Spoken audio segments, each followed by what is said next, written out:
Mali tungarake kɛmɛ 7 ale ni kɔ olu kɔni bɛna nalen ka bɔ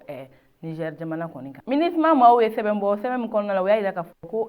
san 2022 ale ni 22 kɔni laban na ko bingani wale dɔw taara ka ɲɛsin maliyɛn dɔw ma an ka jamana kɔnɔ ko olu kɔni bɛ taa maa 200 ale ni kɔ la. Seku bolo dala moto zone dɔw kɔni kan. Gawo a yira k'a fɔ ko yɛntɛ mɔgɔw kɔni wulilen don k'a yira k'a fɔ ko Gawo kɛnɛyaso kɔni minɛlen tɛ ka ɲa. An balimaw aw bisimila ye an ka bi don kibaru kɛnɛ kan. An bɛna an da don ni kibaruya ninnu kɔnɔna k'u walawala aw ye. Ayiwa an ka kibaruya fɔlɔ o bɛ tali kɛ ka bila min ye Niger jamana kan a yira k'a fɔ ko Mali tungarake minnu bɛ yen nɔ ko maa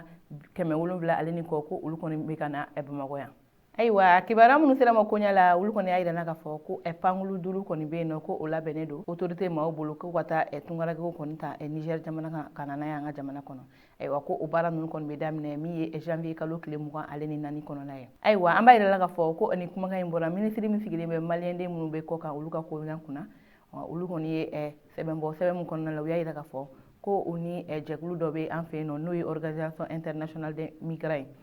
ko olu ka bolodi ɲɔgɔnma kɔni sen fɛ olu kɔni wulilen don ka taa dɛmɛ don tungarake minnu bɔ yen nɔ n'u bɔlen don an ka jamana kɔnɔ ka taa jamana wɛrɛ la n'u dɛsɛlen don yen nɔ walasa u bɛ se ka segin ka na an ka jamana kɔnɔ cogoya min na.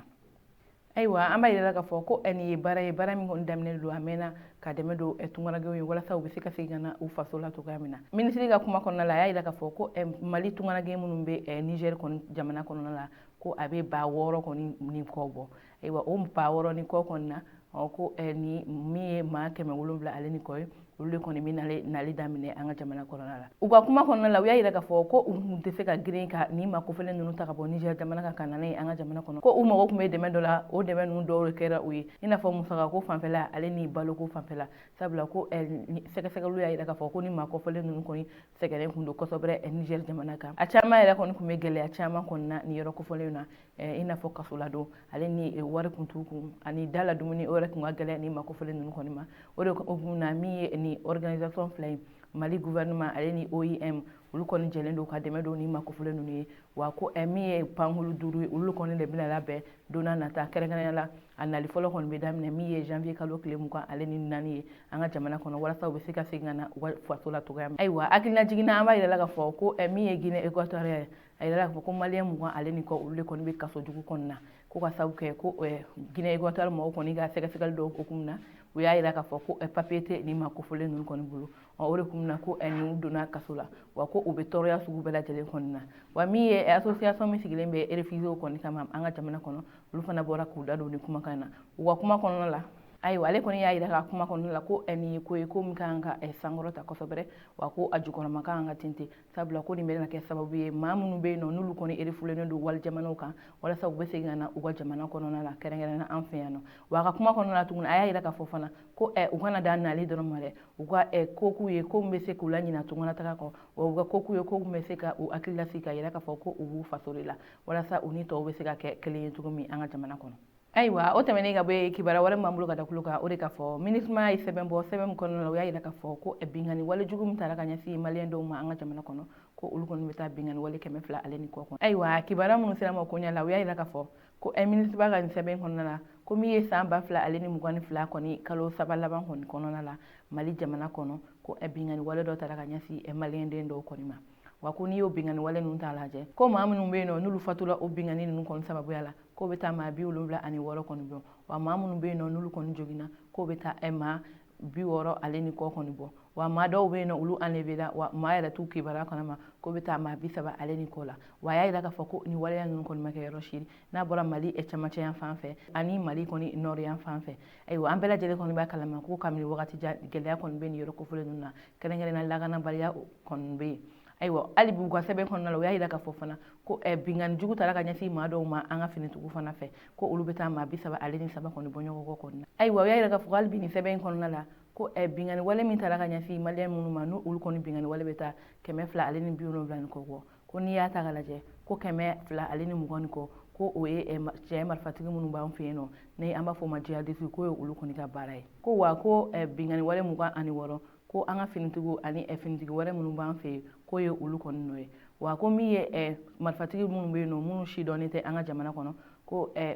olu kɔni ka bingani wale ta ka ɲɛsin mɔgɔw ma ko bɛ taa maa 13 kɔni bɔ ɲɔgɔn kɔ kɔni bɔ wa min ye an ka autodéfense maaw marifatigi minnu bɛ yen n'olu wulilen don k'u yɛrɛ dɛmɛ ko olu fana ye bingani wale ta ka ɲɛsin maa dɔw ma ko olu bɛ taa fo maa 8 kɔni bɔ ɲɔgɔn kɔ kɔni na wa ko ni an ye nin yɔrɔ kofɔlen ninnu lajɛ ni bingani wale ninnu taara ka kɛ yɔrɔ min ko Baɲankara yɛrɛ ta ka jugu ni bɛɛ tɛ sabula ko n'i y'a ta ka lajɛ ko Baɲankara ko min ye 72 ye ko o bingani wale kɛra ko n'o bɔra yen Gawo dugu fana bɛ yen nɔ ko Gawo dugu fana ta kɛra 43 ye n'o tɛmɛna ka bɔ yen Segu ta k'o ye 20 kɔ ye wa min yɛrɛ ye Menaka ye k'o ye 16 kɔni ye hali bi o sɛbɛn kelen kɔnɔna la a yirala ka fɔ fana ko wa ko jateminɛw y'a yira ka fɔ ko min ye déplacés ye ko o caman bɛ ka bɔ Menaka ale ni Gawo fanfɛ ko ka sababu kɛ jihadistes minnu bɛ an ka jamana kɔni na kɛrɛnkɛrɛnnenya Gawo fanfɛ ko olu yɛrɛ dama kɔni karilen bɛ ɲɔgɔn na olu kɔni ka kɛlɛ hukumu kɔnɔna na ko maa caman bɛ ka siran ka boli ka bɔ u sigiyɔrɔ la ka taa yɔrɔ wɛrɛ wa u y'a fɔ tugun hali bi u ka sɛbɛn in kɔnɔna la ko u ka jateminɛw y'a yira ka fɔ ko an ka finitigiw ani u jɛɲɔgɔnw